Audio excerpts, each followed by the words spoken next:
Good afternoon. This is Mr. George Calnas, the fabricator of the dual helmet machine, also the single machine.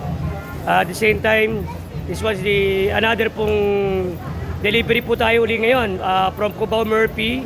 At isa naman po, i-deliver po natin sa Mekawayan, Bulacan. So, inintay lang po namin yung isa. Bali po, dalawa po i-deliver po ngayon. Opo, ito po yung ating dual helmet machine.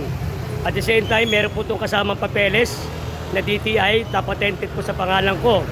And one of the also requirements also, kailangan po, meron din po kayong barangay business permit. Okay, makikita niyo po ito sa loob po. Doon po sa loob, sa Solo 106. Okay, and ito po yung ating lugar po, the Big Commercial Center. Ayan po. So ngayon, another delivery po ulit tayo ngayon. Nagpapasalamat po ako sa mga bumibili po at tumatangkili po nating helmet machine. Maraming po salamat. This is George Calnas. Magandang hapon po ulit sa inyo.